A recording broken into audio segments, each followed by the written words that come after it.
24년 만에 군 위안부 문제 타결에 일본 쪽도 비상한 관심을 보이고 있는데요.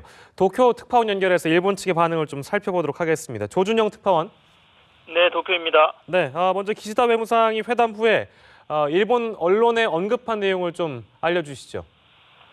예, 기시다 외무상은 한일 관계가 진전되고 한미일 안보 협력도 앞으로 진전될 것으로 내다봤습니다. 그리고 우선 이 합의가 역사적이고 획기적인 합의라고 평가했습니다. 그런 한편 이번에 10억엔, 즉 97억 원을 출자해서 재단을 만드는 것이 대상은 아니라고 말했습니다. 이것은 한일 청구권 협정으로 법적 문제가 종결됐다는 일본 정부의 입장을 재확인한 것인데요. 그리고 또 서울 주한 일본 대사관 앞에 있는 위안부 소녀상에 대해서 적절히 이전되는 것으로 인식하고 있다고 말했습니다. 네, 그리고 일본 언론들도 큰 관심을 보이고 있을 텐데 어떻습니까? 예, 그렇습니다. 일본 언론은 합의 타결 소식을 긴급 뉴스로 전했습니다.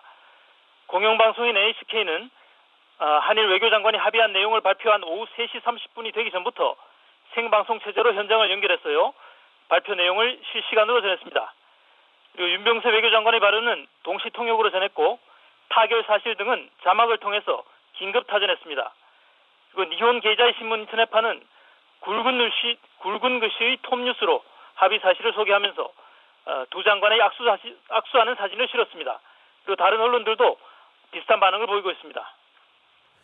네, 일본 정부가 20년 이상 이 문제를 끌어왔는데 이번 타결에 나선 배경은 무엇일까요? 네, 결국 아베 총리의 결단이라고 볼 수 있는데요. 이런 결단에는 국제 여론, 그리고 미국의 요구, 안정된 정권 지지율에 대한 자신감, 이런 것들이 복합적으로 작용한 것으로 풀이됩니다. 원래 대표적인 우익 성향 정치인인 아베 총리는 군 위안부 강제성을 인정한 고노다마를 수정해야 한다고 주장하고 위안부는 성노예가 아니라고 주장했습니다.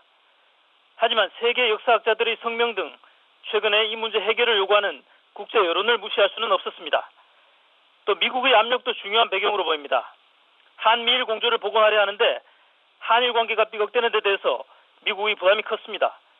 그래서 일본의 한일 관계 개선을 위해서 군 위안부 문제를 해결하라고 강하게 압박을 한 것으로 알려졌습니다. 그리고 또 국내 정치적인 면도 볼 수 있는데요. 내년 여름 참의원 선거를 앞두고 지지율이 높을 때 이 문제를 해결하는 것이 좋다는 판단을 한 것으로 보입니다. 지금 아베 정권의 지지율이 한 50% 가까이 되는데요.